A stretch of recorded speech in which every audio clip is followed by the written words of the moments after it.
საქართველოს ფასიანი ქაღალდებისა და უძრავი ქონების ტოკენიზაციისთვის ემზადება.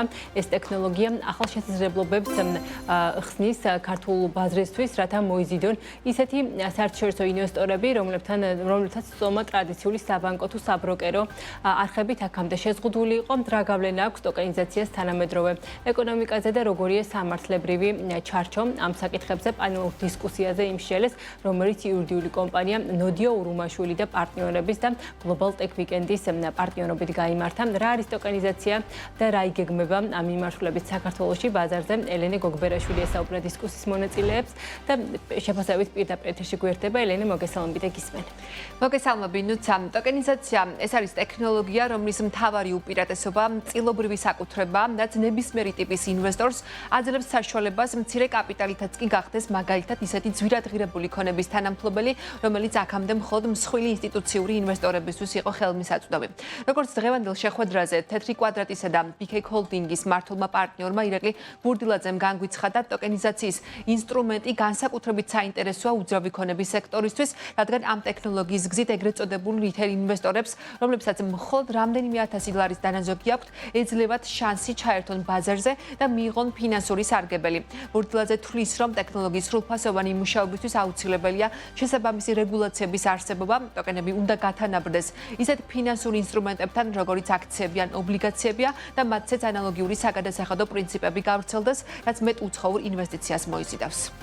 ეს ტექნოლოგია ყველა ტიპის ინვესტორისთვის ძალიან სასარგებლოა სხვადასხვა გადმოსახედიდან. პირველ რიგში, რა თქმა უნდა, ეგრეთ წოდებული რითეილ ინვესტორებისთვის, ანუ ფიზიკური პირებისთვის, რომლებსაც აქვთ რამდენიმე ათასი ლარის დანაზოგი და არ შეუძლიათ ამ დანაზოგით შეიძინონ მაგალითად ერთი ბინა, მაგრამ უნდათ მონაწილეობა მიიღონ იმ ამონაგებში, რომელიც ამ ბინის გადაყიდვით ან გაქირავებით მიიღონ, აი ასეთი ტიპის ინვესტორებს შესაძლებლობა ექნებათ შეიძინონ არა ბინა, არამედ ამ ბინის უზრუნველყოფით გამოშვებული ტოკენები და შესაბამისად მონაწილეობა მიიღონ იმ ფინანსურ ამონაგებში, რასაც ეს აქტივი მოიტანს.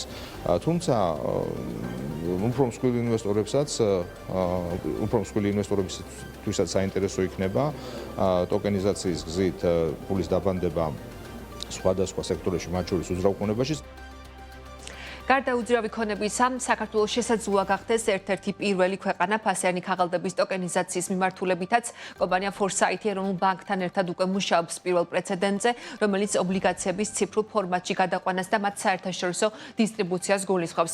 Როგორც Foresight-ის დირექტორი ჩვენთან ინტერვიუში აცხადებს, ტოკენიზაცია ახალ შესაძლებლობებს უხსნის ქართულ ბაზარს, რათა მოიზიდოს ისეთი საერთაშორისო ინვესტორები, რომლებთაც წვდომა ტრადიციული საბანკო თუ საბროკერო არხებით აქამდე შეზღუდული იყო. ამ ეტაპზე Foresight-ის მთავარი ფოკუსი ტრადიციული ფასიანი ქაღალდების, ბონდების, აქციებისა და ფონდის ერთეულების ტოკენიზაცია.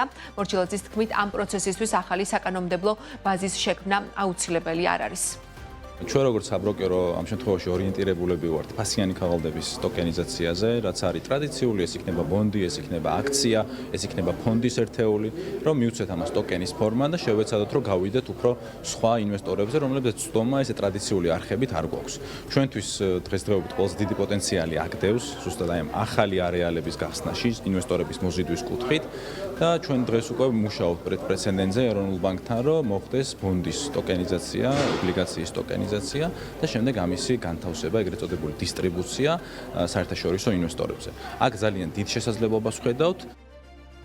ადგილობრივ ბაზარზე ობლიგაციების ტოკენიზებული ფორმით გამოშვების პირველი პრეცედენტი, როგორც ჩანს უახლოეს მომავალშია მოსალოდნელი, როგორც საქართველოს ეროვნული ბანკის ფასიანი ქაღალდების ბაზრის ზედამხედველობის დეპარტამენტის უფროსი აცხადებს, სების 2026-28 წლების საზედამხედველო სტრატეგიაში ინოვაციური ინსტრუმენტების მხარდაჭერა ერთ-ერთი დეკლარირებული მიზანია.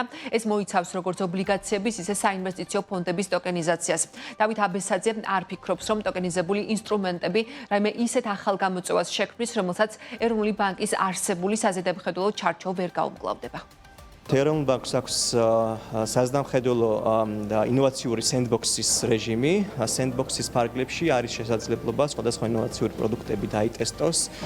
ეს პროდუქტები შეიძლება იყოს სხვადასხვა სახის, მათ შორის შეიძლება იყოს კაპიტალის ბაზრის ინსტრუმენტები, ახლა ძალიან აქტუალურია ობლიგაციების ტოკენიზებული ფორმით გამოშვება. და ვფიქრობ, რომ ძალიან მალე იქნება ამის კარგი პირველი პრეცედენტი ობლიგაციის ადგილობრივ ბაზარზე გამოშვებული ობლიგაციის გატოკენებისა და ვფიქრობ, ეს ხელს შეუწყობს შემდგომ ინოვაციურ პროდუქტების კიდევ უფრო მეტ დანერგვას ბაზარზე. და არა მხოლოდ ობლიგაციების სახით, როგორც აღნიშნეს, სხვადასხვა მიმართულებებით, მათ შორის საინვესტიციო ფონდების სახითაც შესაძლებელია განხილულ იქნეს ახალი ინოვაციური პროდუქტების დანერგვა.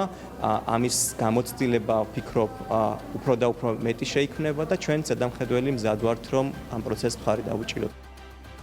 როგორც ირკვევა, ობლიგაციების ტოკენიზებული ფორმით გამოშვების პირველი პრეცედენტი მალია მოსალოდნელი, კერძო სექტორის ინფორმაციით, უძრავი ქონების ტოკენიზაციის პროცესიც იუსტიციის სამინისტრომ უკვე დაძრა, მიუხედავად იმისა, რომ მსოფლიოში ამ კუთხით ჯერ კიდევ ბევრი გამოწვევა, პირველი ქართული პრეცედენტის ხილვა 2025 წლის შუა პერიოდამდეა მოსალოდნელი. რა შესაძლებლობას აჩენს ზოგადად ტოკენიზაციის ტექნოლოგია და რა გავლენა ექნება მას თანამედროვე ეკონომიკაზე? ამ თემაზე უფრო ვრცლად კერძო სექტორის მოსაზრებებს მაყურებელი საღამოს შემაჯამებელ გამოშვებაში მოისმენს.